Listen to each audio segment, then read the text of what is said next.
মেহেরপুরে পল্লী বিদ্যুতের অধীনে অঞ্চলে বিদ্যুতের ব্যাপক লোডশেডিং শুরু হয়েছে। গত কয়েকদিনের থেকে দিনের অধিকাংশ সময় বিদ্যুৎ থাকছে না। চলমান বোরো মৌসুমে ধানসহ চাষাবাদে সেচ দেয়া নিয়ে বেশ চিন্তিত হয়ে পড়েছেন কৃষকরা। মেহেরপুর থেকে লোডশেডিং এর বিস্তারিত জানাতে যুক্ত হচ্ছেন মুজাহিদ আল মুন্না।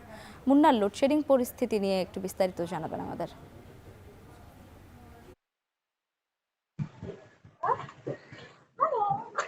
লাইবা, প্রথমেই আপনাকে জানিয়ে রাখি, মেহেরপুরের বিদ্যুৎ কিন্তু দুই ভাগে বিভক্ত। একটা হচ্ছে শহর অঞ্চলে আর একটা হচ্ছে পল্লী অঞ্চলে।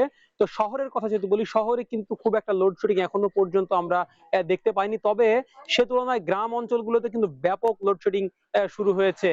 বিশেষ করে মেহেরপুর সদর উপজেলা, গাংনী এবং মুজিবনগর উপজেলা সহ চুয়াডাঙ্গারও কিন্তু বেশ কিছু দুইটা উপজেলা কিন্তু মেহেরপুর পল্লী বিদ্যুৎ সমিতির সাথে সংযুক্ত রয়েছে এবং প্রত্যেকটা এলাকাতে কিন্তু ব্যাপক আকারে লোডশেডিং শুরু হয়েছে। বিশেষ করে সারাদিনই কিন্তু বাই রোটেশন 1 ঘন্টা করে বিদ্যুৎ থাকলে দেখা যাচ্ছে 30 থেকে 40 মিনিট বা 1 ঘন্টা করে বিদ্যুৎ থাকছে না। অর্থাৎ দিনের বেশিরভাগ সময়, অর্থাৎ 8 থেকে 10 ঘন্টা করে কিন্তু আমরা বিদ্যুতের লোডশেডিং দেখতে পেয়েছি। এতে করে কিন্তু সকল ধরনের শ্রেণী পেশার মানুষজন কিন্তু এক ধরনের সংকটের মধ্যে পড়ে গেছে বা বিপাকে পড়ে গেছে, ভোগান্তিতে পড়ে যাচ্ছে। তার কারণ এই চলমান যে বোরো মৌসুম চলছে, এখন কিন্তু ধান বিদ্যুতের দিকে অনেকে তাকিয়ে আছে। তবে বিদ্যুতের এই যে গত কয়েকদিন ধরে যে আকারে লোডশেডিং শুরু হয়েছে, এতে কিন্তু এক ধরনের বিপাকে পড়ে গেছে কৃষকরা। এছাড়াও এখন কিন্তু পাট লাগানো হবে, এছাড়াও আরো বেশ কয়েকটা সবজি কিন্তু মাঠে রয়েছে, যেগুলোকে প্রতিদিনই সেচের আওতায় আনতে হয়। সেগুলো কিন্তু সবজি কিন্তু মাঠে রয়েছে, যেগুলোকে প্রতিদিনই সেচের আওতায় আনতে হয়, সেগুলো কিন্তু দিতে পারছে না।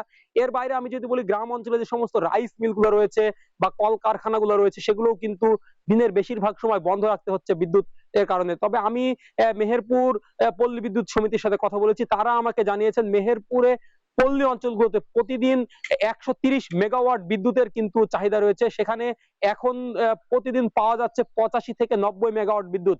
অর্থাৎ পল্লী অঞ্চলগুলোতে প্রতিদিন 40 থেকে 45 মেগাওয়াট বিদ্যুতের কিন্তু ঘাটতি রয়েছে।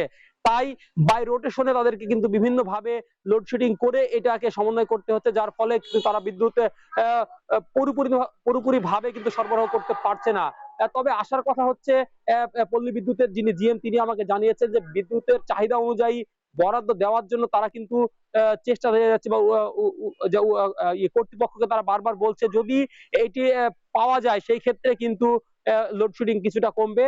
তবে সেই তুলনায় শহরে লোডশেডিং নাই। শহরে প্রতিদিন যে চাহিদা 8 থেকে 8.5 মেগাওয়াট বিদ্যুৎ, যেটি পুরোপুরি পাওয়া যাচ্ছে, অর্থাৎ সর্বোচ্চ 8 মেগাওয়াট বিদ্যুৎ কিন্তু শহরে পাওয়া যায়। সেক্ষেত্রে শহরের লোডশেডিং এর খবর আমরা এখনো পর্যন্ত পাইনি। তো লাইবা, এই ছিল মেহেরপুর থেকে বিদ্যুতের লোডশেডিং এর সর্বশেষ পরিস্থিতি। মেহেরপুর থেকে যুক্ত ছিলেন মুজাহিদ আল মুন্না, জানাচ্ছিলেন সেখানকার লোডশেডিং পরিস্থিতি।